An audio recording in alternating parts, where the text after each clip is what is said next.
मम सत्कुरुं रागादिरोगान् शतदानुशतः न शेषकाये प्रसृतान् शेषान् औत्सुक्यमोह रदिदाञ्चकान् யூ பூர்வ வைத்தியாய நமோஸ்து தஸ்மை. இதன் அர்த்தம், தேகத்தினுடைய அனைத்து பகுதிகளிலும் பரவி எப்பொழுதும் விட்டு பிரியாமல் சிநேகம் மோகம் முதலிய கெட்ட வழக்கங்களை உண்டாக்கி கொண்டிருக்கின்றன. விருப்பு வெறுப்பு முதலான பெரும் வியாதிகள் யார் ஒருவரால் வேறறுக்கப்படுகின்றதோ அந்த சாதாரண வைத்தியருக்கு நமஸ்காரம் என பாடல் சொல்லுதல் சொல்லிட்டு பேசுறது தெரியல. ரொம்ப கட்டி இருக்கு. அவர்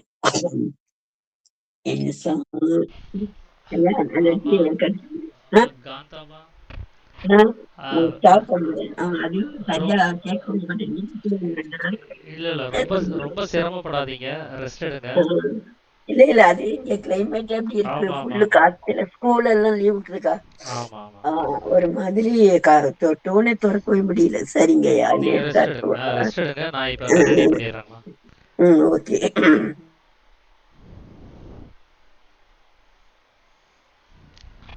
உடம்புனுடைய சகலவிதமான பாகங்களிலும் பரவி எப்பொழுதும் விட்டு பிரியாமல் ஸ்நேகம் மோகம் முதலிய கெட்ட வழக்கங்களை உண்டாக்கி கொண்டிருக்கின்ற ராகத்து வேசாதிகளான விருப்பு வெறுப்பு எனும் பெரும் வியாதிகள் யார் ஒருவரால் வேறற அறுக்கப்படுகிறதோ அந்த அசாதாரண வைத்தியருக்கே நமஸ்காரம்.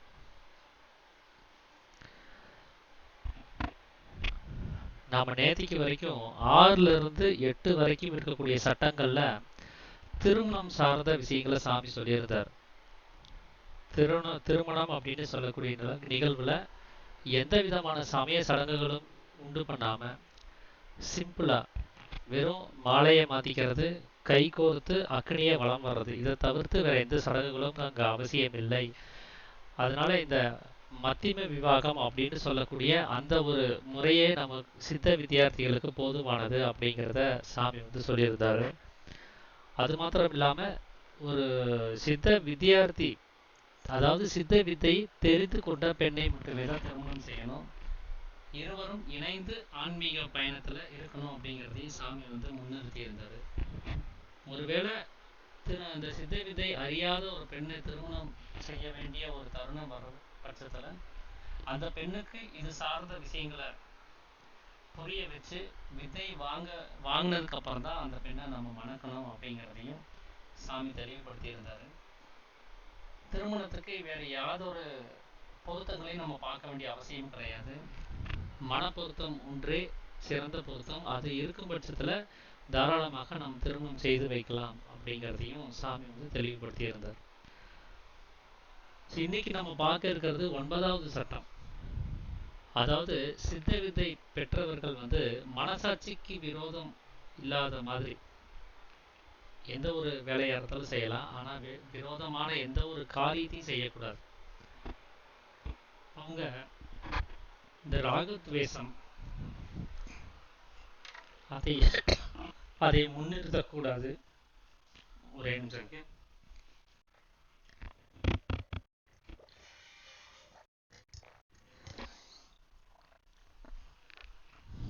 ராகத்வேஷத்தை முன்னிறுத்தி நம்ம எந்த ஒரு செயலும் செய்யக்கூடாது.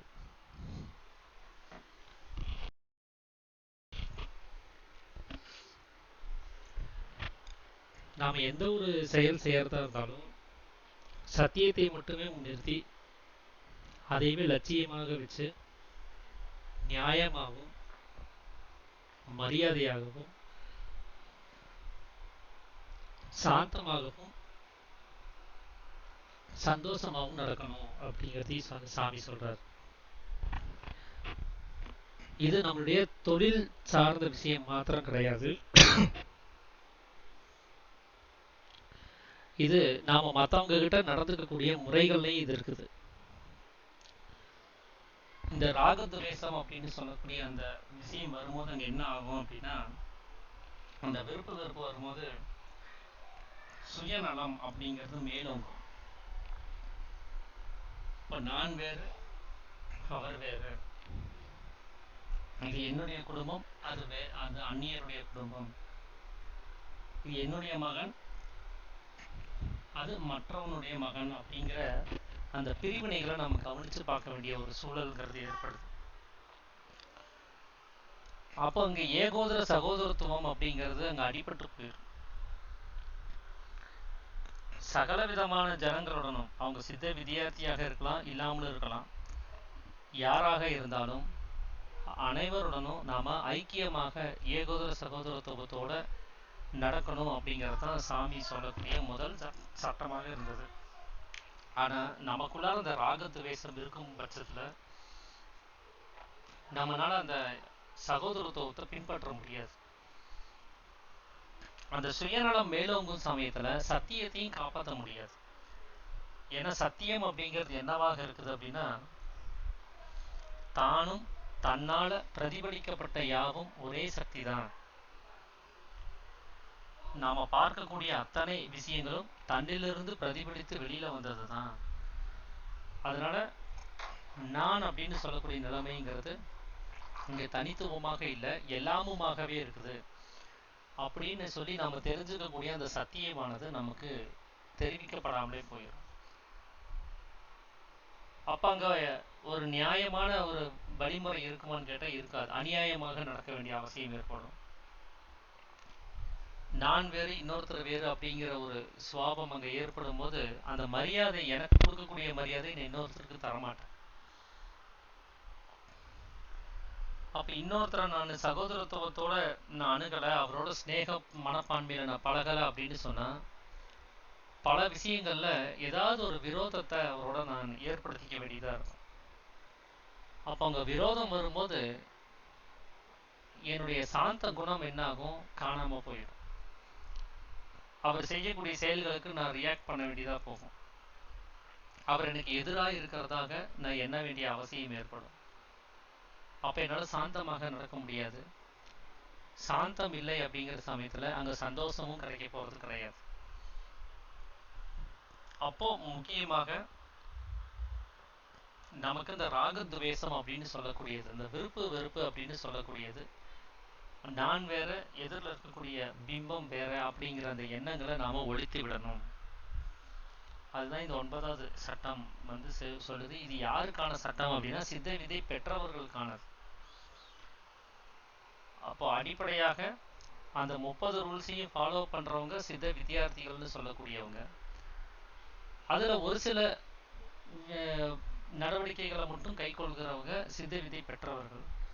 அப்படி சித்த விதை பெற்றவர்களுக்கே இதை சாமி கம்பல் பண்றார். இது கண்டிப்பாக சித்த விதை பெற்றவர்கள் கடைபிடிக்க வேண்டிய ஒரு சட்டமாக இங்க சாமி முன்னிறுத்துறாரு. அடுத்தது 10வது சட்டமும் என்ன சொல்ல வருது அப்படின்னா, சித்த விதை பெற்றவர்கள் செய்கிற யாதொரு வேலையும் யாதொரு ஜீவிகளுக்கும் யாதொரு விதத்திலும் இம்சை இல்லாத மாதிரி அது செய்விக்க வேண்டியதா இருக்கும். இது அவர் செய்யக்கூடிய அந்த தொழில்கள் பார்த்தீங்கன்னா, நாம மற்றவங்களுக்கு எந்த வித இடையூறும் கொடுக்காத அளவுக்கு இருக்கணும். எந்த ஒரு ஜீவிகளுக்கும் இடையூறு இல்லாத, அவங்களுக்கு இம்சை செய்யாத ஒரு தொழில்கள் நாம் செய்யணும். அதுல நமக்கு ஏதாவது ஒரு கஷ்டம் ஏற்படுது, நாம் ஏதாவது சிரமப்பட வேண்டியது இருக்குது அப்படின்னா அதெல்லாம் நம்ம அக்செப்ட் பண்ணிக்கணும். இப்ப நான் என்னுடைய உழைப்புக்காக வேண்டி நான் ஒரு வேலை செய்யறேன், அதுல எனக்கு ஒரு இடையூறு இருக்குது அப்படின்னா அதை நான் அக்செப்ட் பண்ணிக்கணும். அதுக்காக அந்த இடையூறை கொண்டு போய் நான் இன்னொரு ஜீவிகள் மேல போடக்கூடாது. இப்போவாது பரவாயில்ல, இந்த வாகனங்கள்லாம் நிறைய வந்துருச்சு, அதனால இருந்தாலும் ஒரு பொல்யூஷன்ல பிரச்சனை வரத்தான் செய்யுது. இருந்தாலும் அதை ஓரளவுக்கு கண்ட்ரோல் பண்ணிட்டு தான் வந்துருக்குறாங்க.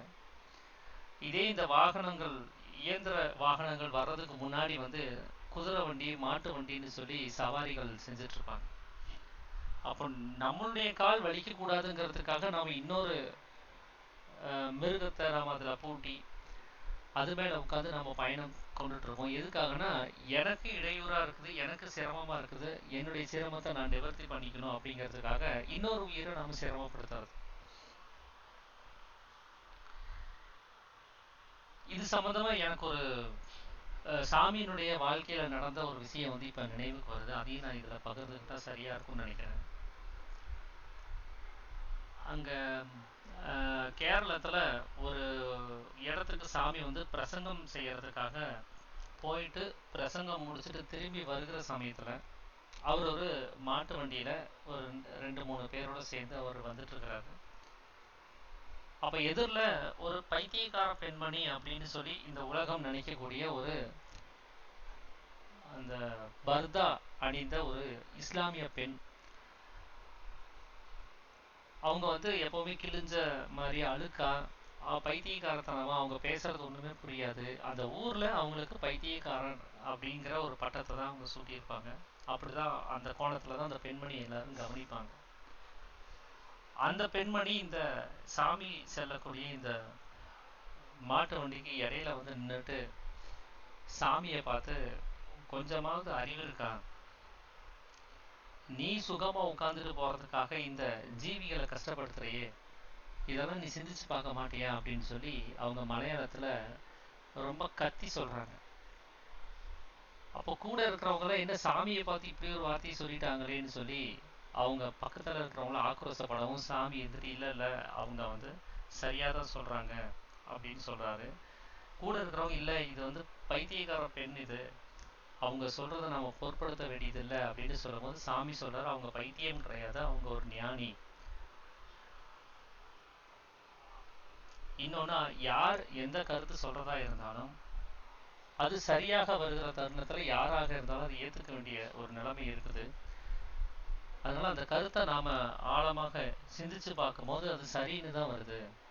நம்மளுடைய சுகத்துக்காக வேண்டி நாம் இன்னொரு ஜீவி இம்சப்படுத்துறதுங்கிறது தவறான ஒரு செயல் தான். அதை நான் புரிஞ்சுக்கிட்டேன். இனிமேல் நான் வந்து என்னுடைய பயணத்துல இன்னொரு ஜீவிகளை இம்சை பண்ணாத ஒரு பயணமாக அதை நான் வடிவமைச்சுக்குவேன் அப்படின்னு சொல்லிட்டு, அதுக்கப்புறம் இயந்திரங்கள் மூலமாக இருக்கக்கூடிய அந்த பயணங்களை மேற்கொண்டு, ஒருவேளை அந்த இயந்திர வாகனங்கள் செல்ல முடியாத ஏதாவது ஒரு பகுதிக்கு போகிறதா இருந்தால் சாமி வந்து எத்தனை கிலோமீட்டராக இருந்தாலும் அவர் நடந்தே பயணம் கொண்டதாகவும் அதுக்கப்புறம் வரக்கூடியவங்க கூட இருக்கிறவங்க சொன்னதா ஆசிரமத்தில் எனக்கு சொன்ன ஒரு செய்தி உண்டு. அப்போ இந்த சட்டங்கள் வந்து சாமி வந்து அவருடைய வாழ்வியல்ல அதை ஒரு சம்பவம் மூலமாக அவர் அதை நடந்து காமிச்சிருக்கிறார். இன்னொரு உயிர்களுக்கு நாம இம்சை பண்ணக்கூடாது. எதுக்காகனா நமக்கு எந்த ஒரு இடையூறும் வரக்கூடாது, நம்மளுடைய சுக போகத்துக்காக வேண்டி அப்படிங்கிறதுக்காக வேண்டி. ஸோ அந்த சட்டத்தை நமக்கும் சாமி வந்து போதிக்கிறாரு. அதே சமயம் நாம செய்யக்கூடிய அந்த வேலைப்பாடுகள் பொதுமக்கள் நியாயம்னு சொல்லி எதை சம்மதிக்கிறாங்களோ அந்த வகையில தான் இருக்கணும். அவங்க அநியாயம்னு சொல்லக்கூடிய எந்த ஒரு செயலையும் நாம் இங்க செய்யக்கூடாது அப்படிங்கிறதையும் இந்த சட்டம் வந்து சொல்லுது. 11வது சட்டம் என்ன சொல்லுதுன்னா, சித்த விதை பெற்றவர்கள் வந்து எந்த விதத்திலும் கெட்ட பேர் உண்டாக்கும்படி யாதொரு வேலையும் செய்யக்கூடாது. இது சித்த விதை பெற்றவர்களுக்கான ஒரு சட்டம். இது அவங்களுக்கு சித்த விதை பெற்றவர்களுக்கே கம்பல்சரியான ஒரு சட்டம். யாருக்கு இது கெட்ட பேர் உண்டாகுது? இப்ப எனக்கு கெட்ட பேர் உண்டாக்குறதுக்கான விஷயத்த சாமி சொல்றாரான்னு கேட்டா இல்லை, சமாஜத்துக்கு கெட்ட பேர் உண்டாயிரும். ஏன்னா நான் ஒரு தவறு இழைக்கிறேன் அப்படின்னு சொன்னா முதல்ல என்னுடைய நடவடிக்கைகளை கவனிப்பாங்க. நான் யாரு, இன்னும் எந்த குடும்பத்தை சார்ந்தவன், எந்த மதத்தை சார்ந்தவன், எந்த ஜாதியை சார்ந்தவன், எந்த இனத்தை சார்ந்தவன், எந்த மொழியை சார்ந்தவன், இப்படி எல்லா அனலைஸையும் எடுத்துட்டு அதுல ஒரு அடையாளத்தை கொண்டு வந்து சேர்த்திடுவாங்க. ஒரு இஸ்லாமியர் தப்பு பண்ணாருன்னு சொன்னா அவருடைய அவர் பேரை கவனிச்சாலே அது இஸ்லாமியர்னு வந்துடும். உடனே ஒரு இஸ்லாமியன் தப்பு பண்ணிட்டான்னு அந்த மதத்தையும் சேர்த்தி தான் சொல்றாங்க. அப்போ ஒரு ஜாதிக்காரர் தப்பு பண்ணிட்டாருன்னு சொன்னா அந்த ஜாதியோட சேர்த்தி வச்சுதான் இங்க உலக வழக்கமே அப்படிதான் இருக்குது, அப்படி பேசுறது. இப்போ நாம எல்லாருமே என்ன கம்யூனிட்டியை சார்ந்தவங்களா இருக்கிறோம் அப்படின்னா, சித்த சமாஜத்தினுடைய கம்யூனிட்டி சார்ந்தவங்களா இருக்கிறோம். ஒரு சித்த விதை பெற்ற சித்த வித்தியார்த்திகளாக ஆகிறதுக்கு முயற்சி பண்ணிட்டு இருக்கக்கூடிய நாம, சிவானந்த பரமசரனுடைய சொல்படி கேட்டு நடக்கக்கூடிய நாம ஒரு தப்பு செய்யறோம் அப்படின்னு சொன்னா அந்த தப்பினுடைய கரை நம்ம மேல மட்டும் விழுகிறது கிடையாது, நாம பயணம் கொள்ளக்கூடிய இந்த மார்க்கத்தின் மேலேயும் விழக்கூடிய நிலைமையில தான் இருக்குது. அப்ப இந்த சமாஜத்தை சார்ந்தவன் இந்த தப்பு பண்ணிட்டான், இந்த சித்த வித்தியார்த்தி இந்த தப்பு பண்ணிட்டான்னு சொல்லி அந்த மார்க்கத்தையும் சேர்த்து கரைப்படுத்துகிற வேலையை அங்க நடக்கவே செய்யும். அதனால அவரவர்களுக்கும் சரி, சமாஜத்துக்கும் சரி, கெட்ட பேர் உண்டாக கூடாதுங்கிறதுல நாம கவனமா இருக்கணும். நம்முடைய செயல்கள் மேல நாம கவனத்தோட செயல்பட வேண்டியதா இருக்கு. அடுத்தது 12வது சட்டம் என்ன சொல்லுது அப்படின்னா, சித்த விதை பெற்றவர்கள், இந்த சட்டமும் சித்த விதை பெற்றவர்களுக்கு கம்பல்சரியான சட்டம் தான் இது. அவங்க கண்டிப்பாக கடைபிடிக்க வேண்டிய சட்டம் இது. அவங்க தாமாகவே 2 ஆயுதங்களை உண்டு பண்ண வேண்டியதா இருக்கு. அதாவது பீரங்கி குண்டே வந்தாலும் கூட அது அத்தனையுமே தட்டி எறிகிற அளவுக்கு சக்தி இருக்கக்கூடிய ஒரு கேடயம், அது எல்லாத்தையும் தடுக்கக்கூடிய ஒரு கேடயம். எதிரில் இமாலய பர்வதம், இமயமலையே எதிரில் வந்தாலும் கூட ஒரே வெட்டுனால வெட்டக்கூடிய ஒரு கூரான வாள்.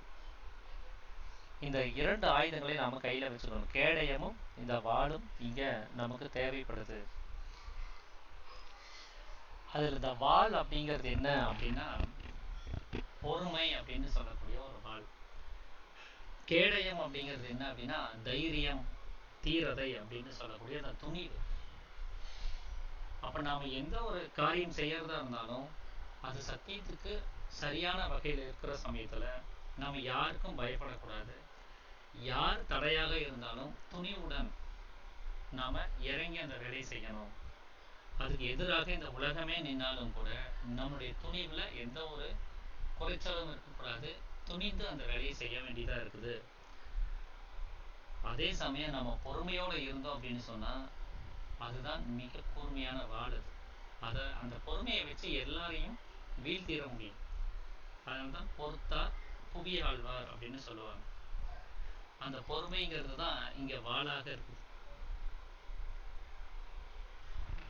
நாம ஒரு காரியத்தை நம்ம செய்யணும் அப்படின்னு சொல்லி முடிவெடுத்துட்டோம் அப்படின்னு சொன்னா அந்த காரியத்தினால மற்றவங்களுக்கோ மற்ற ஜீவிகளுக்கோ எந்த ஒரு உபத்திரமும் கொடுக்காம, அவங்களுக்கு கஷ்டங்களை கொடுக்காம,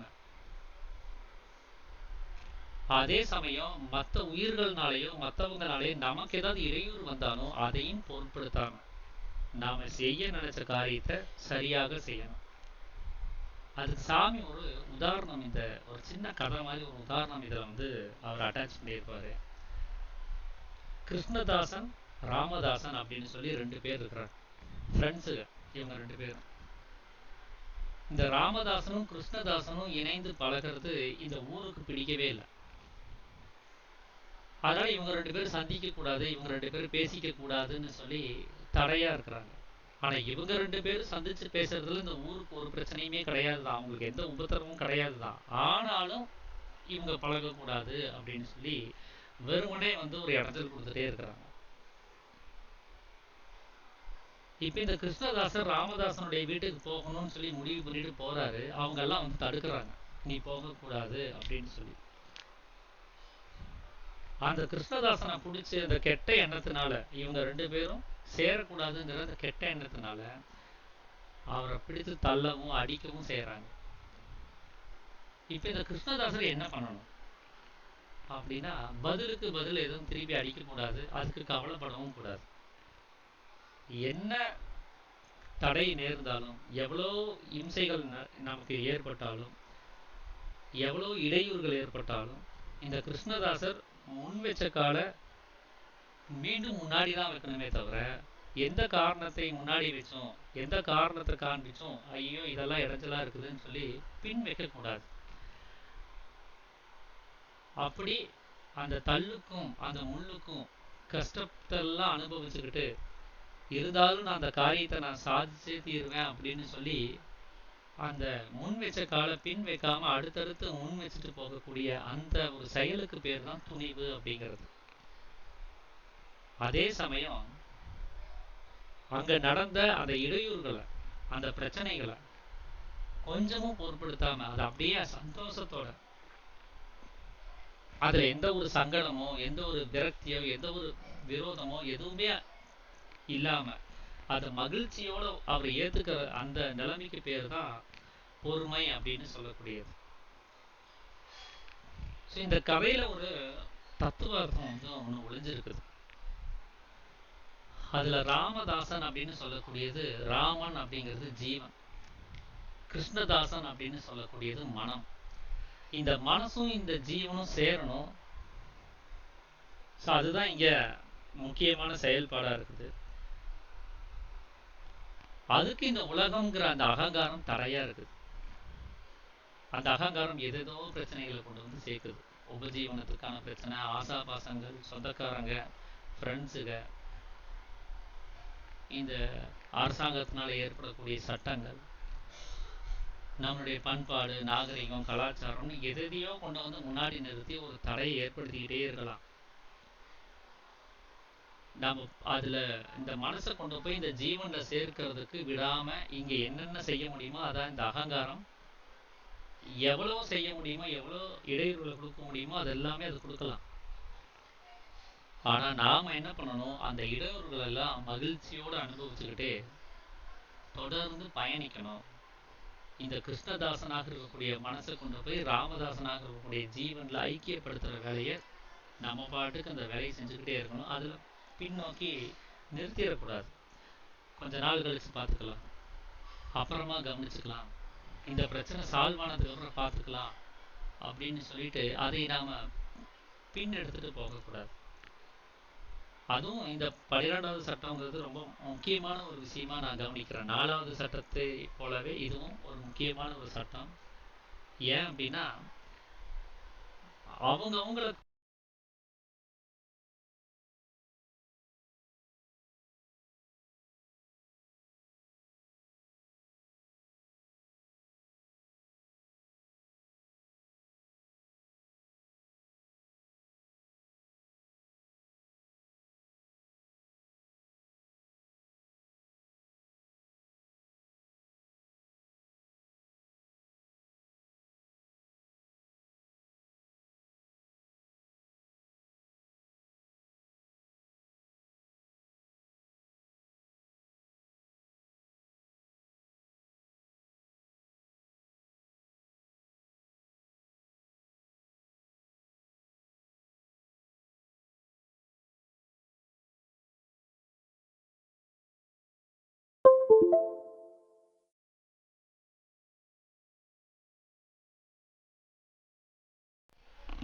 தாமாகவே உண்டு பண்ணி கொள்ளுகிற சமயத்துல நம்மளுடைய விதைக்கும் நமக்கும் ஒரு பாதுகாப்பு கிடைக்குது. அதனாலதான் சாமி அந்த கதை மூலமாக இதுல ஒரு விவரத்தை கொடுக்கிறார். கிருஷ்ணதாசன் என்கிற மனமும் ராமதாசன் என்கிற ஜீவனும் சேருகிறதுல இந்த உலகத்துக்கு பிடிக்கல, இந்த அகங்காரத்துக்கு பிடிக்கலன்னு சொன்னா அது ஏகப்பட்ட இடையூறுகளை கொடுக்கும். அந்த அகங்காரத்துக்கு எந்த பிரச்சனையும் இல்லைனாலும் அது அந்த வேலையை செய்யும்.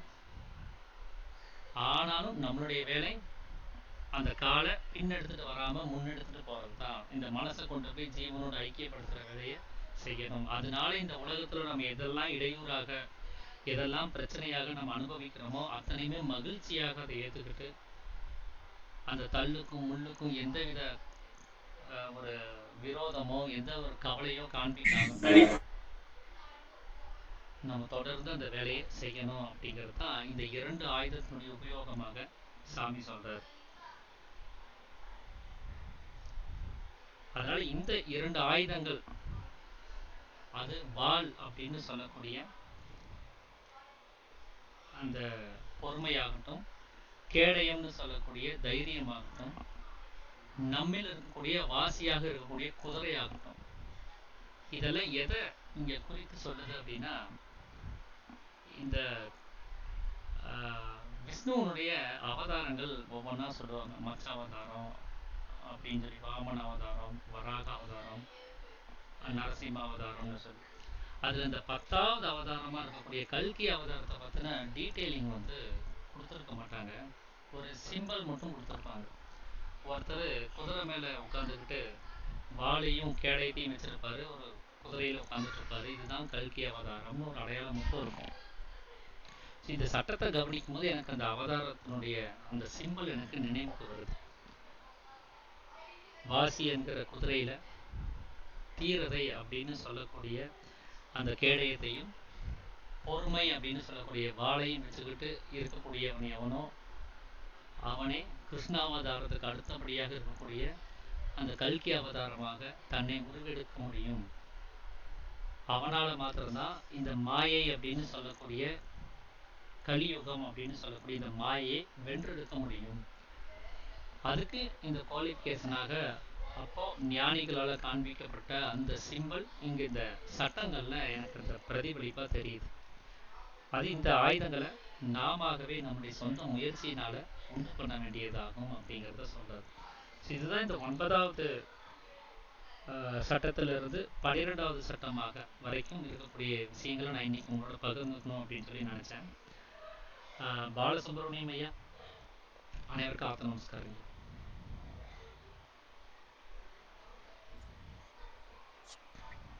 அனைவருக்கும் ஆத்த நமஸ்காரம். இப்ப நம்ம நடவடிக்கை கிரமங்களுடைய நேற்று வரைக்கும் பாத்தீங்கன்னா 9வது கிரமங்கள் வரைக்கும் பார்த்தோம். 8 வரைக்கும் பார்த்தோம். இன்றைக்கு பாத்தீங்கன்னா 9வது நடவடிக்கை கிரமத்துல சித்த வித்தை பெற்றவர்கள் மனசாட்சிக்கு விரோதமாக யாதொரு செயலையும் செய்யக்கூடாது. அதுக்குதான் நம்ம சித்த வித்தை இந்த அபியாசம்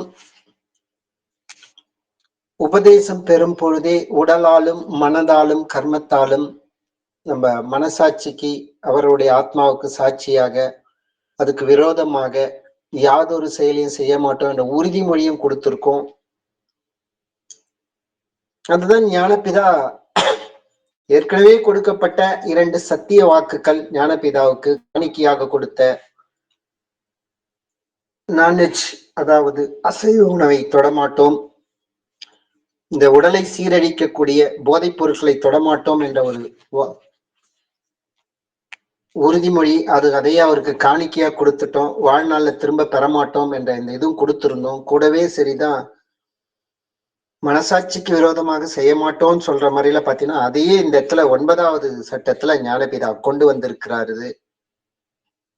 இதை நம்ம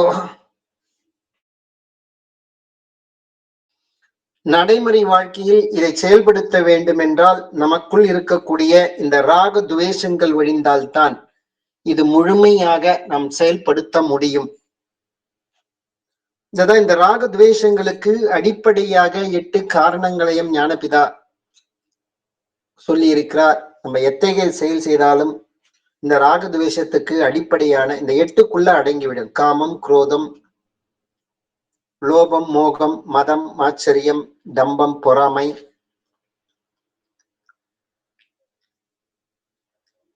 இந்த 8ம் நமக்குள் இருந்தால் நிச்சயமாக நாம் மனசாட்சிக்கு விரோதமாகத்தான் செயல்பட்டு கொண்டிருக்கோம். நம்மளுடைய சுவாசமானது வெளி சுவாசத்தோடு தான் இருக்கும், அதுவும் கலந்துதான் இருக்கும். அதுக்குதான் இந்த ராக துவேஷங்களை ஒழித்து விட்டு சத்தியத்தை மட்டும் முன்னிறுத்தி, அதை மட்டும்தான் சத்தியம் என்பது இங்க எது? அவரவர்கள் ஜீவனை அவரவர்கள் ஈஸ்வரனோடு ஐக்கியமாக செய்ய வேண்டும். இததான் நம்மளுக்கு டார்கெட்டே, அதுதான்.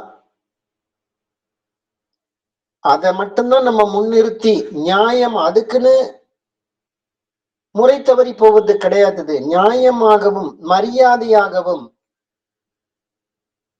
மிக்க சாந்தமாகவும் சந்தோஷமாகவும் நடக்க வேண்டியதாகவும். அப்ப இந்த 9வது நடவடிக்கை கிரமங்கள்லயே ஞானபிதா பாத்தீங்கன்னா மனசாட்சிக்கு விரோதமாக யாதொரு காரியத்தையும் இது ஒரு விதிமுறையும் வந்துருச்சு. இதை நடைமுறை வாழ்க்கையில் நாம் செயல்படுத்த வேண்டும் என்றால் அந்த ராக துவேஷத்துக்கான 8 காரணங்களும் வந்துவிட்டது. அப்புறம் சத்தியத்தை மட்டும் முன்னிறுத்தி அதையே ஒரு லட்சியமாக கொண்டு நியாயமாகவும் மரியாதையாகவும் மிக்க சாந்தமாகவும் சந்தோஷமாகவும் நடக்க வேண்டியதாகும். அப்ப இத்தனை விஷயங்களை நாம் கடைபிடிக்கும் போது மட்டும்தான் நாம் மனசாட்சிக்கு விரோதமாக இயல்பாகவே உடலாலும் மனதாலும் நம்மளுடைய கர்மத்தாலும் நம்மளுடைய ஜீவசக்தியான வாய்வை நமக்குள்ளேயே நாம் தக்க வைத்துக் கொள்வோம். அப்பதான் அது பூரணத்துவம் பெறும். மனசாட்சிக்கு விரோதமாக வென்றால் மனம் அகங்காரத்துக்கு விசுவாசமாக இல்லாமல் தான் உற்பத்தியான அந்த ஜீவனுக்கு அது நன்றி விசுவாசமாக, ஒரு பக்தி விசுவாசமாக இருக்க வேண்டும். அப்படி இருக்கும் போது மட்டும்தான் அது உண்மையான, அது மனசாட்சிக்கு விரோதம் இல்லாத செயல். அகங்காரத்துக்கு விரோதம் என்றால் அந்த மனமானது தான் உற்பத்தியான அந்த ஜீவனையே அதோகதியாக்கி கொண்டிருக்கிறது அகங்காரத்துக்கு விசுவாசமாக இருக்கும் போது. அப்ப அதுக்குதான் நாம் அவரவர்கள் ஜீவனை அவரவர்கள் காப்பாற்றிக் கொள்ள வேண்டும் என்றால் அந்த மனமானது அது ஜீவனுக்கு நன்றி விசுவாசமாக இருக்க வேண்டும், பக்தி விசுவாசமாக இருக்க வேண்டும். அப்ப ஜீவ காருண்யம் என்றாலே என்ன அடிப்படையில அந்த மனமானது அந்த ஜீவனை எந்த விதத்திலும் இம்சை செய்யக்கூடாது. கோபம், வெறுப்பு, பொறாமை, அதிகப்படியான கவலை, அழுகை, டென்ஷனுக்கு உள்ளாக்குவது அதுவே ஜீவ காருண்ய ஒழுக்கம் இல்லை என்று தான் சொல்ல வேண்டும். அவரவர்கள் ஜீவனை அவரவர்கள் அன்பு, கருணை, தயை இத்தகைய குணங்களோடு அந்த ஜீவனை அந்த மனம் வைத்திருக்க வேண்டும், அந்த சத்துவ குணத்தோடு வைத்திருக்க வேண்டும். அப்படி இருக்கும் போது மட்டும்தான் உண்மையான ஜீவன் மேல பக்தி விசுவாசம் இருக்கும் போது மட்டும்தான் நாம் ஜீவனை சிநேகிக்கின்றோம். அந்த ஜீவனை சிநேகித்தால் அதையே நம்ம வெளியில விட போறோம். அப்பதான முழு அன்பு என்பது அந்த அவரவர்கள் ஜீவன் மேல அவர்களுக்கு பூரணத்துவம் பெறுகிறது. அப்படி அந்த முழுமை பெறும் போது மட்டும்தான் நாம் மனசாட்சிக்கு விரோதமாக எந்த ஒரு காரியத்தையும் செய்யாமல் இருப்போம். அப்போ உலகத்தில் இருக்கக்கூடிய பொருட்கள் மேல் நாம் பற்று வைத்தால் அதன் மூலம் ஜீவசக்தியான வாயு விரயமானால் நாம் மனசாட்சிக்கு விரோதமாகத்தான் செயல்பட்டு கொண்டிருக்கின்றோம். அந்த ஜீவனுக்கு பக்தி விசுவாசம் இல்லாமல் தான் இருக்கின்றோம். அப்போ சித்த வேதம் முதல் அத்தியாயத்தில் முதல் பகுதியிலேயே கேட்கப்பட்ட நான் பக்தி விசுவாசமாக கேட்டுக்கொள்கின்றேன், இந்த மாயா சமுத்திரத்திலிருந்து நான் விடைபெற வேண்டும். அப்ப அந்த முதல் கேள்விக்கு விடையே இதில் இந்த 9வது நடவடிக்கை கிரமத்தில் இருக்கின்றது. அப்ப நமக்குள் இருக்கக்கூடிய அந்த வெளி உலக பந்தங்களை விட வேண்டும். ஞானபிதாவுக்கு அந்த வித்தை வாங்கும் போது கொடுத்த அந்த உறுதிமொழியை காப்பாற்ற வேண்டும் என்றால் இந்த 9வது சட்டமும் நமக்கு மிக மிக முக்கியமாகிறது. அடுத்ததாக 10வது சட்டம் பாத்தீங்கன்னா, சித்த வித்தை பெற்றவர்கள் செய்கின்ற யாதொரு வேலையும் யாதொரு ஜீவிகளுக்கும் யாதொரு விதத்திலும் இம்சை இல்லாதவாறு அவரவர்களுக்கு நேருகின்ற ஆபத்தையோ இடையூறுகளையோ கஷ்ட நஷ்டங்களையோ பொருட்படுத்தாமல் பொதுமக்கள் நியாயம் என்று சம்மதிக்கத்தக்க விதத்தில் செய்ய வேண்டியதாகும். அப்ப நாம செய்யற செயல், ஒரு வித்தியார்த்தி அவர் செய்யற செயல் தன்னை சுற்றி இருக்கிற மற்ற எந்த ஒரு ஜீவிக்கும் எந்த விதத்துல அது இம்சை இல்லாதவாறு தான் இருக்க வேண்டும். யாரை பார்த்தாலும் சரி, அவர் பாட்டுக்கு அவர் ஜபம் பண்றாரு, யாரையும் அவர் டிஸ்டர்ப் பண்றது இல்லை, அவர் மட்டும் அவர் டியூட்டியை செய்யறாரு, நம்மளுக்கு அவர் பண்றதால எந்த இடையூறும் இல்லை. அப்ப அந்த விதத்தில் நடக்க வேண்டும். அது நம் குடும்பத்துல கூட சரிதே, அந்த உபஜீவனத்துக்காக எடுத்துக்கொண்ட அந்த பொறுப்புகளையும் சரிவர நிறைவேற்றினால் மட்டும்தான். அப்ப யாருக்கும் எந்த இம்சையும் இருக்காதது. நான் அந்த பொறுப்பெல்லாம் நிறைவேற்ற மாட்டேன், நான் ஜபத்துல போய் உக்காந்து பண்ணா அப்ப வீட்டுல இருக்கவங்களே திட்டுவாங்கல்ல, எதுக்கு என்ன கல்யாணம் பண்ணீங்கன்னா, எதுக்கு குழந்தை கொடுத்து பெற்றுக்குன, அதை காப்பாற்றணும்ல, அதுக்கு முறைய வழிகாட்டணும்ல, தேவையான பொருளாதாரம் ஈட்ட வேண்டும்ல. அப்ப அதுக்குதான் ஞானபிதா. அப்ப எந்த நேரமும் நமக்குள்ள அந்த கதியோடு நின்று சதா பிராணாயாமத்தோடு நின்று உலகத்தில் உபஜீவனத்துக்காக நாம் எடுத்துக்கொண்ட அந்த பொறுப்பையும் நாம் சரிவர நிறைவேற்ற வேண்டும். அப்ப அந்த மாதிரி நம்ம செய்யும் போதுதான் எந்த ஜீவனுக்கு அது எந்த விதத்துல அது இம்சை இல்லாத நிலைக்கு வரும். அது அப்ப நம்மளுக்கு தேவையானதை அவர் சரியாக செய்து விடுகிறார். அப்புறம் அவர் விருப்பம், அவர் ஜபம் பண்ணட்டும்ன்ற மாதிரி நம்ம சுத்தி இருக்கிற சூழ்நிலையே நமக்கு வழிவிடும், இயல்பாகவே அது வழிவிடும். அதுக்குதான் யாதொரு ஜீவிக்கும் எந்த விதத்திலும் அந்த இம்சை இல்லாதவாறு அவரவர்களுக்கு நேருகின்ற ஆபத்தைகளையோ இடையூறுகளையோ கஷ்ட நெட்டங்களையோ பொருட்படுத்தாமல் அப்போ நம்மளோட மெயின் இலக்கு எது, நோக்கம் எது? ஜீவனை நமக்குள் காப்பாற்ற வேண்டும், ஜீவன் மேல பக்தி விசுவாசமாக இருக்க வேண்டும். அப்பதான் அத அந்த அந்த மாதிரி நேருகின்ற ஆபத்துகளை, இடையூறு, கஷ்ட நஷ்டங்களை அதை அடுத்தவங்களுக்கு என்னதான் நம்மளுக்கு வெளி உலகத்துல சுத்தி இருக்கிற சூழ்நிலையில வித்தைக்கு எவ்வளவு தடைகள் வருந்தாலும் சரிது, அதெல்லாம் ஒரு பொருட்படுத்தாமல் நம்ம நோக்கமே வித்தை தான், இது ஒண்ணுதான், வேற வழியே கிடையாது. அவர்களுக்கு இருக்கக்கூடிய அந்த உள்ளிருக்கும் அந்த மார்க்கத்தை சரி பண்ண வேண்டும். அதை சரி பண்ணுவதற்குத்தான், அதுதான் நம்மளுடைய இலக்கியம். அதாவது வெளி உலகத்தை என்ன மாதிரி இந்த மாயையினால் ஏற்படக்கூடிய அந்த கஷ்டங்களையோ இடையூறுகளையோ அதெல்லாம் பொருட்படுத்த வேண்டாம். பொதுமக்கள் நியாயம் என்று சம்மதிக்காதத்தில் செய்ய வேண்டியதாகும். அப்ப அந்த வித்தியார்த்திகள் பொறுத்தவரை பாத்தீங்கன்னா, சுத்தி இருக்கிற அந்த நம்ம சுத்தி இருக்கிற அந்த பப்ளிக்கா அதை ஏத்துக்கிற மாதிரி இருக்கணும். இல்ல நம்ம வித்தை பெற்றுட்டு விருப்பு வெறுப்பு கோபம் பொறாமை, நம்ம என்ன வித்தை பண்ண விட மாட்டேன்றாங்க, இந்த மாதிரில பல விதத்துல நம்ம எமோஷன்களை வெளிப்படுத்தினால் பொதுமக்கள் எப்படி நம்மளை ஏற்றுக்கொள்வார்கள்? அதை விட நான் இந்த வாழ்க்கையை வாழ்ந்துட்டு போயிடுறேன், நீ ஜபம் பண்ணி என்ன பயன் இருக்கு உன்னால, நீயும் அதே டென்ஷன் தானே இருக்கிற, அந்த மாதிரி சூழ்நிலை வர்றதுக்கு வாய்ப்புகள் இருக்கும். அப்ப அதுக்குதான் அந்த கஷ்ட நஷ்டங்களை பொருட்படுத்தாமல் பொதுமக்கள் நியாயம் என்று சம்மதிக்க விதத்தில் செய்ய வேண்டியதாகும். அப்பதான் ஆசிரம வாழ்க்கை கூட பொதுவா பாருங்க, பொதுமக்களை கூட அவங்க நம்பி இல்லை, அவர்கள் உபஜீவனத்துக்காக அவர்களே விவசாயம் பயிரிடுதலோ மருந்து பொருட்களை தயாரித்தலோ அவர்களே சரி செய்து கொள்கிறார்கள். இவர்கள் சன்னியாசி வாழ்க்கை வாழ்கிறார்கள், எல்லாம் நம்ம டொனேஷன் கொடுத்தாதான் அவங்களுக்கு உபஜீவனத்துக்கும் வழிவகுக்கும். அந்த மாதிரி சூழ்நிலை கூட அவர்கள் உருவாக்கவில்லை. ஞானபிதா உருவாக்கிய இந்த மார்க்கம் பாத்தீங்கன்னா, அவர்கள் கூட அவரவர்களோட ஆசிரம வாழ்க்கையில விட பாத்தீங்கன்னா அவரவர்களுடைய உபஜீவனத்துக்கு கூட அவர்களே அதை சரி செய்து கொள்கிறார்கள், அதுக்கான சூழ்நிலையை உருவாக்கி கொள்கிறார்கள். அதே சமயம் பாத்தீங்கன்னாலும் அந்த பொது மக்களுக்கும் ஆயுர்வேத என்ற முறையில மருத்துவ சேவையாகவும் அது பயன்படுகிறது. நியாயமான விலையில் வரக்கூடிய நியாயமான அந்த பொருளாதார தேவைகளும் அவர்களே அவர்களுடைய தேவைக்கு நிறைவேற்றிக் கொள்கிறார்கள். அதே மாதிரிதான் சித்த வித்தை பயணத்தில் இருப்பவர்கள்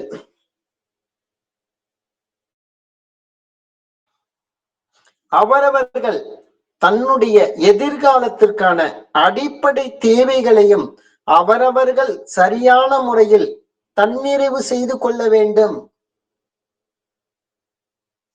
மற்றவர்களோடு சேர்ந்து வாழலாம், ஆனால் சார்ந்து வாழக்கூடாது. அதுதான் பொதுமக்கள் நியாயம் என்று சம்மதிக்க ஏற்றுக்கொள்ள முடியும். அது இல்ல, நான் ஜபம் பண்றேன், மத்தவங்க தான் எனக்கு சாப்பாடு குத்தாகணும், மத்தவங்க தான் எனக்கு என்னுடைய அடிப்படை செலவுக்கு குத்தாகணும், இந்த முறையில டிஃபெண்ட் பண்ணி இருந்தீங்கன்னா, அவங்களையும் நம்பி இருந்தீங்கன்னா அது யாரும் ஏற்றுக்கவும் முடியாதது. அப்ப நம்மளுடைய அடிப்படை தேவைகளுக்கும் அது முறையாக இந்த பயணத்தில் வந்தவனே திட்டமிட்டு எதிர்காலத்துக்கும் உலகத்தில் சொல்லக்கூடிய அந்த எதிர்காலத்துக்கும் நம்மளுடைய ஜப வாழ்க்கை பயணத்திற்கும் எல்லா விதத்திலையும் நம்ம தன்னிறைவு பெறும் அளவுக்கு நமக்குள்ள அந்த சூழ்நிலையை நாம் உருவாக்கி கொள்ள வேண்டும். அவர்களை ஒரு பப்ளிக்கை சார்ந்து இருந்தன்னா அதே நடைமுறை சிக்கல் தானே, சேர்ந்து வாழலாம். அப்ப தன்னுடைய தேவைகளுக்கும் நாம் தன்னிறைவு செய்து கொள்ள வேண்டும். அப்பதான் பொதுமக்கள் நியாயம் என்ற முறையில் ஏற்றுக்கொள்வார்கள்.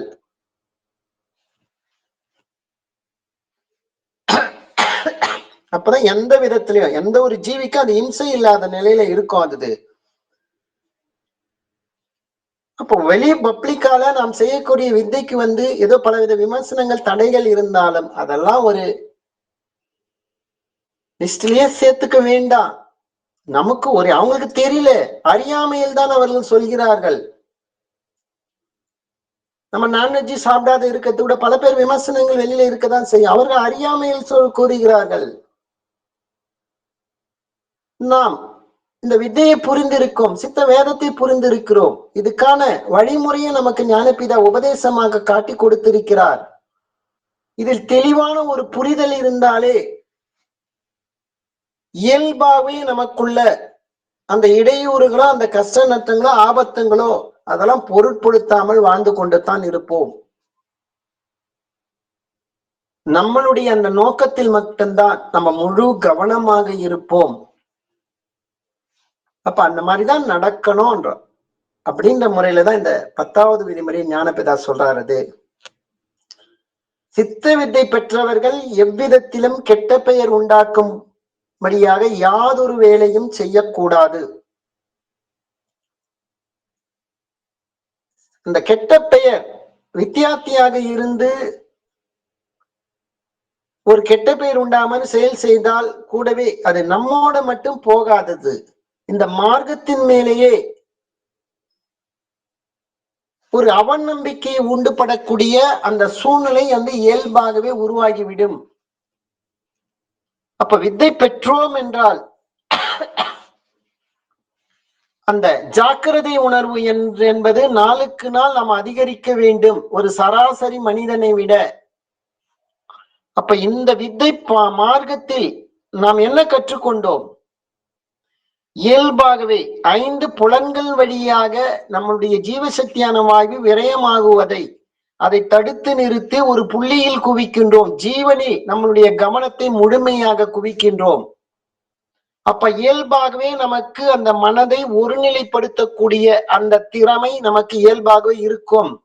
ஆனால் ஏதோ ஒரு விதத்துல ஒரு கெட்ட பெயர் உண்டாகும் செயல் செய்யும் போது கூட நம்மை அறியாமல் அதனையும் ஒருநிலைப்படுத்தக்கூடிய அந்த தீவிரம் என்பது இயல்பாகவே வந்துவிடும். அப்ப இந்த மார்க்கத்தில் இருப்பவர்கள் அந்த சத்துவ குணத்தோடு இருக்கும் போது மட்டும்தான், இந்த கிரமங்கள் விதியை ஃபாலோ பண்ணும் போது மட்டும்தான் அந்த ஜபத்தின் மூலம் அந்த சேகரித்த சக்தி நிலை நிறுத்த முடியும். அதான் ஞானபிதா உப்பை வாங்க விரும்புறாங்க, உப்பு கூட யாரும் வாங்க விரும்பவில்லை. அதை பாதுகாக்கக்கூடிய அந்த உப்பை பாதுகாப்பாக வைத்திருக்கக்கூடிய அந்த உப்பு கூட யாரும் வாங்குவதில்லை. அப்ப அந்த பாதுகாப்பு வேண்டும் என்றால் அந்த கெட்ட பெயர் உண்டாக்கும்படியாக யாதொரு வேலையும் செய்யக்கூடாதது. இந்த தியான பாதையில் இருப்பவர்கள் ஏதோ ஒரு விதத்துல ஏதோ ஒரு தவறு செய்தார்கள் என்றால் மற்றவர்களை விட மிக துல்லியமாக தீவிரமாக தவறும் செய்து விடுவார்கள். ஏன்னா ஒரு நிலையில் தன்னுடைய மனதை குவிக்கக்கூடிய திறமை பெற்றவர்கள்.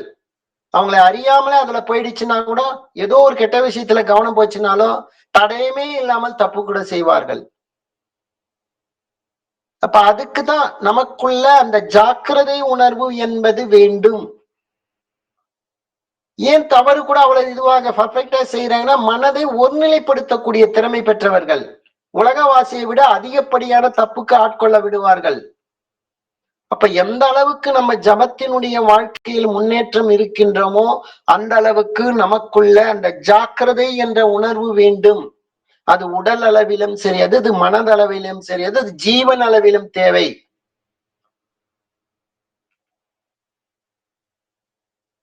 அப்படி இருக்கும் போது மட்டும்தான் நம்மளால இது இந்த கிரமங்கள் விதியிலேயே நம்ம எந்த டைம்ல அலர்ட்டா இருப்போம். அப்ப நம்ம செய்யறது இது தப்பு ரைட்டுன்றது அப்பப்போ உடனுக்குடன் நம்ம செய்து தெரிந்து விடும். அப்ப அதுக்கெல்லாம் அந்த உணர்வு நமக்குள் வர வேண்டும். அப்பதான் அந்த கெட்ட பெயர் உண்டாகனே யாதொரு வேலையும் செய்யாமல் அப்பதான் இருக்க முடியும். அது எது ஜபம் பண்ற டைம் மட்டும் மனதை ஒருநிலைப்படுத்துவோம், மற்ற டைம் எல்லாம் வெளியில அதோகதியாக விடுவோம் என்ற நிலையில் மனநிலையில் இருந்தால் அப்ப சேமித்த சக்தி எல்லாம் விரயமாகிவிடும். அப்போ ஒரு சாதாரண உலகவாசிக்கு நமக்கு எந்த வித்தியாசமும் கிடையாது.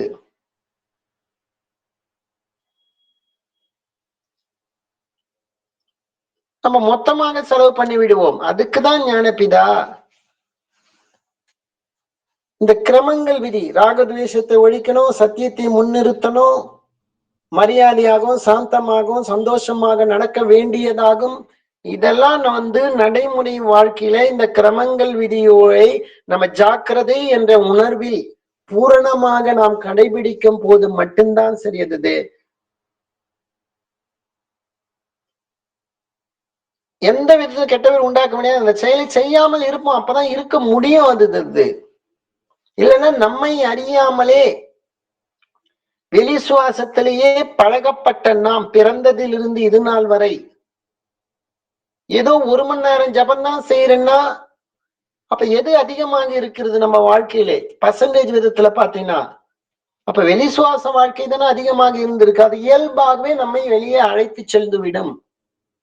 ஏன்னா மனம் பழக்கத்துக்கு அடிமைப்பட்டது, இந்த உடலும் பழக்கத்துக்கு அடிமைப்பட்டது. அப்ப இதை எப்படி வெல்ல முடியும்? நமக்குள்ள அந்த கவனிக்கும் திறன், உடலில் ஜாக்கிரதை என்றால் உடலை கவனிக்க திறன், உடலினுடைய ஒவ்வொரு அசைவும் கவனிக்கும் திறன். மனதில் ஜாக்கிரதை என்றால் மனதினுடைய ஒவ்வொரு எண்ணமும் நம்மளுடைய கவனத்தில் இருக்க வேண்டியது. ஒவ்வொரு எண்ண உற்பத்தியும் கவனத்தில் இருக்க வேண்டிய மனதினுடைய ஜாக்கிரதையும் வேண்டும். உபஜீவனத்துக்காக வெளியில் வியாபிக்கும் போது கூட சிறியது. அந்த ஜீவனிலும் ஜாக்கிரதை இருக்க வேண்டும். ஜீவன் உற்பத்தியான இடத்திலேயே அதை அசையாமல் நிலைநிறுத்தக்கூடிய அந்த ஜாக்கிரதை உணர்வும் நம்மோடு அதுக்கு தொடர்ந்து இருக்க வேண்டும். அப்பதான் இந்த கெட்ட பெயர் உண்டாக்கும்படியே எந்த ஒரு இதுலையும் செய்யாமல் இருப்போம். எப்போ நமக்குள்ள அந்த வெளி சுவாசம் என்பது ஏற்படுகின்றது, அப்பதான் ஏதோ ஒரு சூழ்நிலை உருவாக்கக்கூடிய வாய்ப்புகள் என்பது இருக்கிறது. மனசாட்சிக்கு விரோதமாக நடக்கக்கூடிய சூழ்நிலை என்பது இயல்பாகவே ஏற்பட்டுவிடும். அப்ப அதுக்குதான் ஞானபிதா சதா பிராணாயாமம் வேண்டும். இப்ப அந்த உறுதிமொழியை கிடைக்கும் போது மனதாலும் வாக்காலும் கர்மத்தாலும் மனசாட்சிக்கு விரோதமாக யாதொரு செயலையும் செய்ய உறுதிமொழியை முழுமையாக கடைபிடிக்கும் போதுதான் நம்ம எந்த விதத்திலையும் கெட்ட பேர் உண்டாகும்னா செயலை செய்யாமல் இருக்க முடியும். அதுதான் ஞாபகப்படுத்துறார் இந்த இடத்துல ஞானபிதா.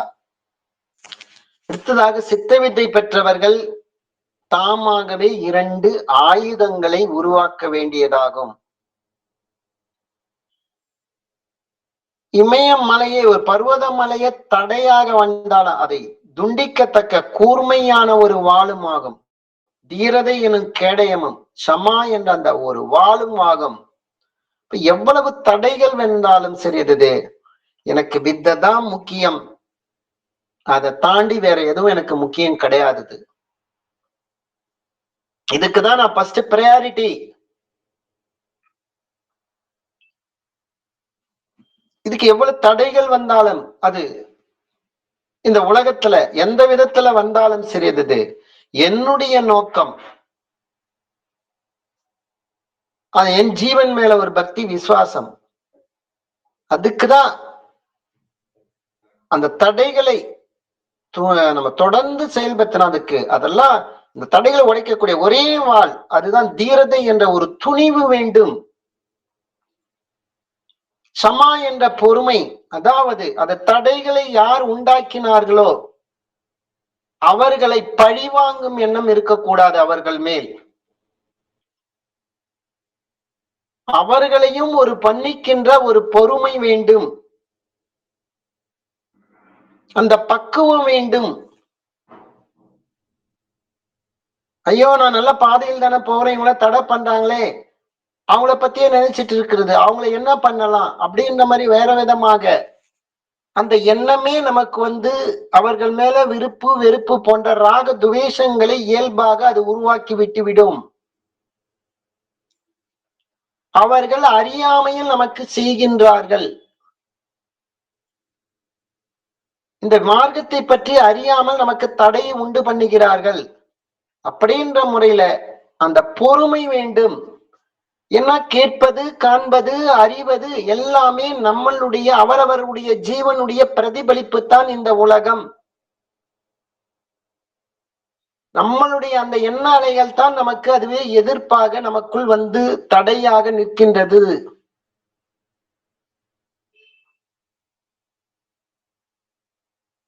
அதுதான் நம்மளுடைய எண்ண அலைகள் தான் நாம் கேட்பது, காண்பது, அறிவதாக இந்த உலகத்தில் அது அந்த சூழ்நிலையில் இருக்கக்கூடிய சூழ்நிலையை அது உருவாக்கி விடுகிறது. அப்ப குற்றம் நமது மேலேதான் இருக்கிறது. அப்ப அதை சரி செய்து கொள்ள வேண்டும். ஜாக்கிரதை உணர்வு நமக்குள் அது வர வேண்டும். அந்த ஜாக்கிரதை உணர்வு வர வேண்டும் என்றால் அது நம்மை தான் நாம் சரிபடுத்திக் கொள்ள வேண்டும். அப்ப கேட்பது, அறிவது, காண்பது, இதன் மூலமாக ஏற்படக்கூடிய அந்த வெளி உலக தடைகள் எதுவாக இருந்தாலும் அதை பொறுமை என்ற வாழும் வேண்டும். அதை ஏற்றுக்கொள்ளக்கூடிய அந்த சூழ்நிலையை ஏற்றுக்கொள்ளக்கூடிய அந்த பக்குவம் வர வேண்டும். அவர்களை மன்னிக்கக்கூடிய அந்த பொறுமை நிதானம் வேண்டும். ஏன்னா நம்மளுடைய பிரதிபலிப்பு தான். அப்ப நம்ம ஜீவனையே நம்ம பழிவாங்குவோம்னு அடுத்தவங்க நினைச்சா என்ன ஆகுது? நம்ம ஜீவனையே நம்ம டென்ஷன் படுத்திக்கிறோம். நம்ம ஜீவனையே நாம் விரயம் செய்து கொண்டுகின்றோம். வெளியே விரயம் செய்து. அப்படி செய்யாமல் அதையும் ஏற்றுக்கொள்ள அந்த சுத்தி இருக்கிற சூழ்நிலையை, அந்த எந்த சூழ்நிலையாக இருந்தாலும் அதை ஏற்றுக்கொள்ளக்கூடிய அந்த பக்குவம் இருந்தால் மட்டும்தான், அந்த பொறுமை இருந்தால் மட்டும்தான் அதிலிருந்து விடுதலை பெறுவதற்கான தீர்வும் நமக்கு எளிமையாக இந்த மாயையிலேயே அதுக்கு கிடைத்துவிடும். அந்த தீர்வு என்பது எது? நாம் உலகத்தை உருவாக்கினால்தான் அந்த உலகத்தினுடைய இன்ப துன்பத்திலிருந்து நாம் அனுபவித்துதான் ஆகணும். விடுதலை ஆக முடியாதது. அப்ப உலகத்தை நம்மளுடைய அவரவர்கள் உலகத்தை அவரவர்கள் உருவாக்காமல் இருந்தால்தான் இந்த உலகம் என்ற பந்தத்திலிருந்து நாம் விடுதலை பெற முடியும். அப்ப அந்த க்ஷமா என்ற அந்த பொறுமை ஒன்று இருந்தால் இயல்பாகவே நாம் உலகத்தை உருவாக்க மாட்டோம். நம்ம ஜீவன் மேல அந்த பக்தி விசுவாசம் வரும். நம்ம ஜீவன் மேலே நமக்கு ஒரு பொறுமை வரும், நிதானம் வரும். அப்ப அதுதான் அதை மன்னிக்கின்ற அந்த பொறுமை, அதை சுற்றி இருக்கக்கூடிய சூழ்நிலையை ஏற்றுக்கொள்ளும் அந்த தன்மைதான் இந்த மாயா சமுத்திரத்திலிருந்து விடுதலை பெறக்கூடிய ஒரு வழி மார்க்கமாக அதுவே வரும். அதுவே நம்மளுடைய உள்ளிருக்கும் மார்க்கத்தை சரி செய்யக்கூடிய நிலையும் அது உருவாக்கி கொடுக்கும். அப்போ தீரதை என்ற துணிவு என்ற கேடயம் எவ்வளவு தடைகள் வருந்தாலும் எனக்கு என்னுடைய இந்த ஜீவனை காப்பாற்றக்கூடிய இந்த ஒரு பாதை தான் எனக்கு ஃபர்ஸ்ட் பிரையாரிட்டி, மற்றதெல்லாம் அடுத்த பட்சம்தான் அப்படின்ற முறையில அதுல ஒரு துணிவு ஒன்று வர வேண்டும். அதுல அப்ப என்ன கிரமங்கள் கடைபிடிப்பதில் கூட நமக்குள்ள ஒரு துணிவு வர வேண்டும். அதில் வரக்கூடிய தடைகளை உடைப்பதற்கும் அதனால் ஏற்படக்கூடிய அந்த சுற்றி இருக்கக்கூடிய அந்த சூழ்நிலை யாரெல்லாம் நமக்கு தடையா இருக்கு அவர்களை மன்னிக்கிற அந்த பொறுமையின் நிதானம் நமக்குள்ள வேண்டாந்தது. ஒரு அட்லீஸ்ட் ஒரு சின்ன சின்ன விஷயத்துல கூட சரியானது. இந்த கிரமங்கள் விதியை கடைபிடிக்கும் போது கூட சரியானது. நமக்குள்ள தீரதி சமா என்ற அந்த நிலை, இரண்டு நிலை வர வேண்டும். நம்ம புலால் உண்ண மாட்டோம், போதைப் பொருளை சாப்பிட மாட்டோம், சினிமா இருக்கக்கூடாது, அரசியல் வேண்டாம், இப்படிலாம் இந்த பலவித விமர்சனங்கள் நம்ம மேல வரும். அப்ப இந்த கிரமங்கள் விதிகள் ஃபாலோ பண்ணும் போது கூட அந்த இடத்துல ஒரு தீரதை சமா என்ற இரண்டு ஆயுதங்கள் நமக்குள்ள எப்பயுமே இருக்கணும். சாதாரண ஒரு உலக விஷயத்துக்கு கூட இருக்கணும். அப்படி இருக்கும் போதுதான் நாம் மனசாட்சிக்கு விரோதமாக யாதொரு செயலையும் செய்ய மாட்டோம். அப்போ எந்த விதிமுறை எடுத்தாலும் சரியது இந்த 9வது விதிமுறையோடு அது ஒத்து போகிறது.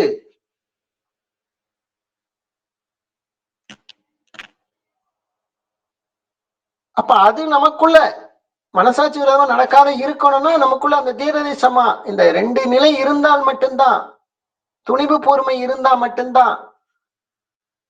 இப்ப கிரமங்கள் விதிக்கே இது பொருந்த சொல்ல பாத்தீங்கன்னா, அப்ப ஜீவனை காப்பாற்றக்கூடிய அந்த நிலைக்கும். அப்ப இந்த ஆயுதங்கள் என்பது மிக மிக முக்கியம்தான். ஏன்னா நாம் உலகவாசியாக இருந்துதான் சித்த வித்தைக்கு நாம் பயணிக்கிறோம். கூடவே உபஜீவனத்துக்காக எடுத்துக்கொண்ட பொறுப்புகளோடு தான் நாம் பயணிக்கின்றோம். நான் எல்லாத்தையும் விட்டுட்டு சன்னியாசியாக நம்ம போய்விடவில்லை. காட்டுக்கு எங்க போய் ஜபம் பண்றதில்லை. அப்ப நம்ம குடும்பத்திலேயே கூட நமக்கு பலவிதமான தடைகள் வரலாம். இந்த வித்தை பயணத்திற்கு சுத்தி இருக்கிற சமுதாயத்தாலேயும் வரலாம். அப்ப ஏற்றுக்கொண்ட இந்த முழு உறுதிமொழியை நாம் முழுமையாக கடைபிடிக்க வேண்டும். அதுக்குதான் இந்த தீரதி சமா என்ற 2 ஆயுதங்கள் மிக மிக முக்கியமாக இருக்கின்றது.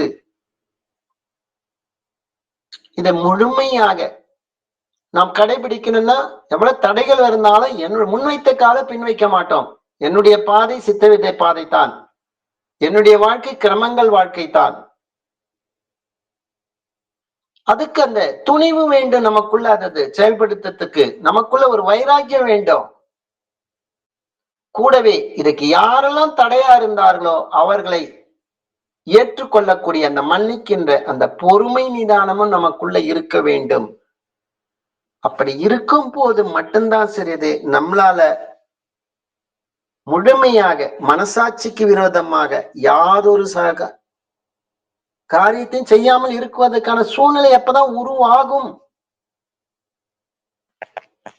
அதுக்குதான் ஞானபிதா இந்த 2 ஆயுதங்கள் என்பது நமக்கு மிக மிக முக்கியம் என்பதுதான் இந்த இடத்துல ரொம்ப ரொம்ப வலியுறுத்துறாரு. அப்போ சித்த வித்தைக்கு நம்ம வந்தோம்னா ஏதோ 2 விதிகளுக்கு மட்டும் ஏதோ சத்திய வாக்கு கொடுத்துட்டு ஏதோ சும்மா ஒரு வாக்குறுதி அப்படி கொடுத்துட்டோம், ஏதோ 1 மணி நேரம் ஜபம் பண்ணா போதும், அதுவே நமக்கு சமாதி கிடைச்சிடும், ஜீவன் முக்தி கிடைச்சிடும், கைவல்யம் கிடைச்சிடும், பிரம்மானந்தம் கிடைச்சிடும், அப்படியெல்லாம் நினைப்பது முழுமையாக தவறுதான். அது ஒரு ஆரம்பம். அதுதான் ஒரு ஏதோ கல்வி படிக்கணும் எல்கேஜின்ற மாதிரி ஃபர்ஸ்ட் ஆரம்பம் அதுதான். அடுத்ததுதான் ஒவ்வொரு நிலை 10th +2 காலேஜ் PhDன்ற மாதிரி இருக்குது.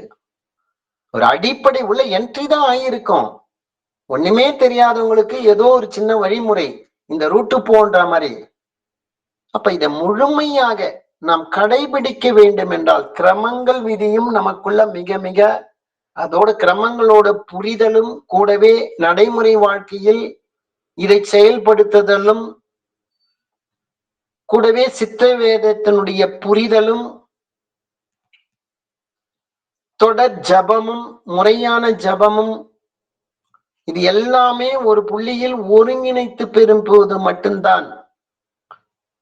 அப்படி இருப்பவர்களுக்குத்தான் இந்த சித்த வித்தை என்பது மிக எளிமையாக ஆகிவிடும். சீக்கிரம் அந்த நிலையை அது அடைய கை கொடுக்கும். அது அப்ப அனைத்து வழிமுறைகளையும் அதுக்கான சூழ்நிலையும் கிரமங்கள் கிடைப்பதற்கான முறையாக கடைபிடிப்பதற்கான சூழ்நிலையில் அவரவர்கள் தான் அதை உருவாக்க வேண்டும். என்ன நான் இந்த ஜபத்துக்கு வந்துட்டேன், என் ஜீவனை காப்பாற்றிக் கொள்ள வேண்டால் நான் தான் என்னுடைய முழு முயற்சி எடுக்க வேண்டும். நான் தான் சதா பிராணாயாமம் நடத்த வேண்டும். எனக்காக அடுத்தவர் நடத்தி ஒரு பயணம் கிடையாதது. அதே மாதிரிதான் இந்த கிரமங்கள் விதியை முழுமையாக கடைபிடிக்க வேண்டால் அவரவர்கள் தான் அவரவர்களுக்கான அந்த சூழ்நிலையை சரியான முறையில் உருவாக்க வேண்டும். அடுத்தவர்கள் நமக்கு உருவாக்கி கொடுக்க மாட்டார்கள். நம்ம தான் நம்ம விதிமுறைகளை இதை கடைபிடிக்கணும். அப்ப நாளுக்கு நாள் அதுக்கான சரியான துல்லியமான சூழ்நிலையை உருவாக்கும் போதுதான் இந்த கிரமங்கள் விதியை நமக்குள்ள ஒரு பரிபூரணத்துவம் பெறும். இது பெறும்போதுதான் அதுவும் முழுமையாக நம்ம ஜப வாழ்க்கைக்கு ஒரு துணையாகவும் அது நிற்கும். அது அப்போ அந்த கிரமங்கள் விதிகளை சரியாக கடைபிடிப்பதற்கான சூழ்நிலையை அவரவர்கள் தான் அவரவர்களுக்கு உருவாக்கி கொள்ள வேண்டும்.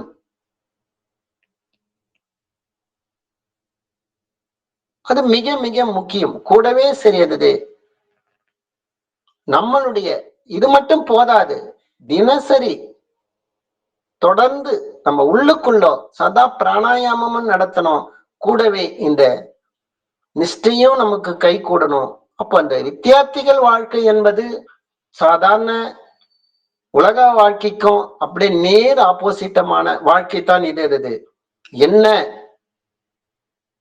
உபஜீவனத்துக்கான எடுத்துக்கொண்ட உலகத்துக்கு நாம் எடுத்துக்கொண்ட பொறுப்புகளையும் நிறைவேற்றுவோம். கூடவே நமக்குள்ள எந்த சூழ்நிலையும் நமக்குள்ள கதியே நடத்துவோம் 4வது விதிமுறைப்படி. அப்படி அந்த நடத்தும் போது மட்டும்தான் முழுமை பெறுகிறது. நம்ம சதா பிராணாயாமம் செய்து கொண்டே உபஜீவனத்துக்காக எடுத்துக்கொண்ட பொறுப்பை நாம் நிறைவேற்ற வேண்டும் என்றால் அதிலிருந்து கூட அந்த பற்றிலிருந்து நாம் விடுதலை பெறுவோம். சதா பிராணாயாமம் இல்லாமல், நம்ம ஜீவன் மேல கவனம் இல்லாமல், புருவ மத்தியில் கவனம் இல்லாமல் உலகத்தில் எந்த செயல் செய்தாலும் அதனால் விளைவிக்கக்கூடிய அதனுடைய ராக துவேஷங்களான அதனுடைய பந்தத்திலிருந்து நம்மளால் முழுமையாக விடுதலை பெற முடியாது.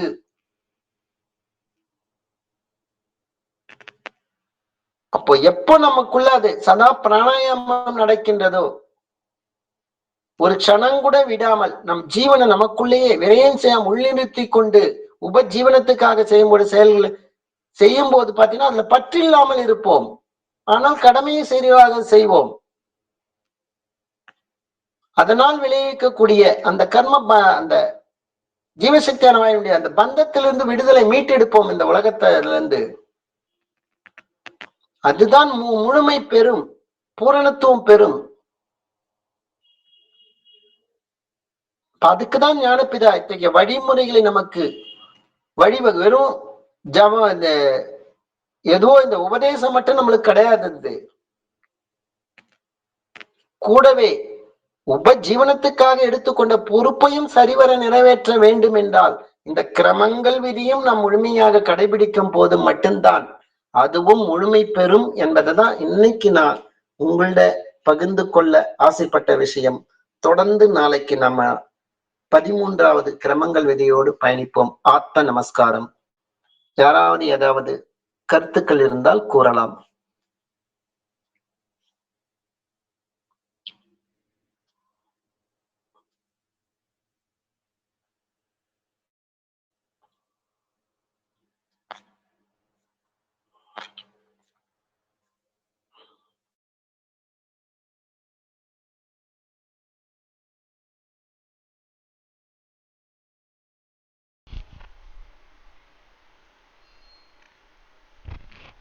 சரிங்க, அப்போ நிறைவு பண்றதுன்னா பண்ணிருங்க பாலசுப்ரமணியம் ஐயா.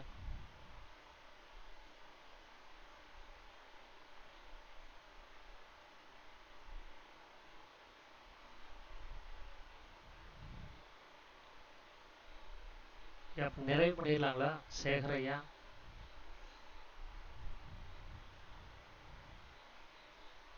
பண்ணிடலாங்க, நிறைவு பண்ணிடலாங்க. நான் பண்ணிடுறேங்க.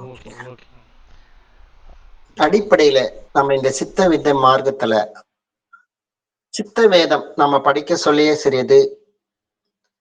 ஏதோ ஒவ்வொரு அத்தியாயம் ஏதோ புது புது கருத்துக்கள் கூறும் அப்படின்னு தான் நம்ம நினைச்சிட்டு இருக்கோம். ஆனால் கடைசியில பாத்தீங்கன்னா எல்லா அத்தியாயத்தினுடைய பாத்தீங்கன்னாலும் நம்மளுடைய ஜீவனை வெளியில விடாமல் உள்ளுக்குள்ளே நிலைநிறுத்திக் கொள்ள வேண்டும். அதுதான் முக்கியமாக 3வது அத்தியாயத்துல வெளியில விட்டா பாகம் சுவாசம், ஜீவனை வெளியில விட்டால் பாவம், ஜீவனை உள்ளுக்குள்ளேயே அது உற்பத்தியான இடத்திலேயே அதை ஐக்கியப்படுத்துவது தான், நிலை நிறுத்துவது தான் புண்ணியம். அப்படின்னா நமக்கு சித்த வேதத்துல ஒவ்வொரு அத்தியாயத்திலையும் அந்த ஜீவனை காப்பாற்றிக் கொள்ள வேண்டும். பல்வேறு ஒரு உலகத்தில் உள்ளக்கூடிய இந்த மாயினால் இருக்கக்கூடிய பல்வேறு சம்பவங்களை ஞானபிதா உதாரணப்படுத்தி கடைசியில பாத்தீங்கன்னா அந்த அத்தியாயம் முடிய சொல்லும் அவரவர்கள் ஜீவனை அவரவர்கள் தன்னுடைய உற்பத்தி ஸ்தானத்துல நிலைநிறுத்திக் கொள்ள வேண்டும், ஜீவனை வெளியில விடக்கூடாது. இதுதான் சொல்லியிருக்கார். அதே மாதிரிதான் இந்த கிரமங்கள் விதியும் அப்படித்தான். இது நடைமுறை வாழ்க்கையில் செயல்படுத்தும் போது நமக்குள்ள நாம் கொடுத்த அந்த உறுதிமொழி உடலாலும் மனதாலும் கர்மத்தாலும் நம்மளுடைய மனசாட்சிக்கு விரோதமாக நடக்க மாட்டேன் என்ற அந்த உறுதிமொழி எப்ப நமக்குள்ள அது பரிபூரணம் பெறும். இந்த கிரமங்கள் விதியும் நமக்கு இதையும் உடன் சேர்ந்து நம்ம நடைமுறை வாழ்க்கையில் செயல்படுத்தும் போது மட்டும்தான் அந்த சித்த வேதத்தில் சொல்லப்பட்ட அந்த 22 அத்தியாயத்தில் கூறப்பட்ட அந்த மோட்சத்துக்குரிய அந்த மார்க்கமும் நமக்கு எளிமையாக கைகூடும். அப்ப அதுக்குதான் ஞானபிதா அந்த வாக்குறுதியை கொடுத்துரு. நம்மளிடம் நம்ம ஞானபிதாவுக்கு ஒரு வாக்குறுதி கொடுத்துட்டோம். ஆனா கொடுத்த வாழ்க்கை எப்ப நம்ம 100% நம்ம நிறைவேற்றமோ அப்பதான் நமக்கு அந்த கைவல்ய நிலை பெற முடியும். அது அப்ப அதுவரை நாம் ஞானபிதாவுக்கு கொடுத்த வாக்கை நிறைவேற்றவில்லை அப்படின்னா அர்த்தம். அது யார் ஒருவர் இந்த கிரமங்கள் விதியும் ஆசிரம சட்டங்களையும் சதா பிராணாயாமம் நடத்துறார்களோ அவர்தான் என்னுடைய உண்மையான புத்திரர்கள் என்பதை ஞானபிதா சொல்லிட்டாரு. ஆனால் நாம் கொடுத்த இந்த வாக்கை முழுமையாக கடைபிடிக்கும் போது மட்டும்தான் சரியது. நாம் உண்மையான நம்ம அப்பான்னு அவரை கூப்பிடறதுக்கோ முழுமையான தகுதி நமக்கு வருகிறது. அதுவரை நமக்கு அந்த நிலை வரவில்லைன்னு தான் சொல்லிக்கலாம். அது அந்த சொல்லிக்கலாம் ஒன்னா ஞானபிதா நம்புவது. ஆனால் அந்த உறுதிமொழியை காப்பாற்றும் போது மட்டும்தான் நம்ம முழுமையாக ஞானபிதாவுக்கு நாம் பிள்ளையாக இருப்பதற்கு முழு தகுதியை பெறுகின்றோம். அப்ப அதுக்குதான் இது அனைவருக்கும் இந்த சத்சங்கத்துல இதை ஞாபகப்படுத்துவதுடன் எனக்கும் கூட செஞ்சு இதை ஞாபகப்படுத்திக் கொள்கிறேன்.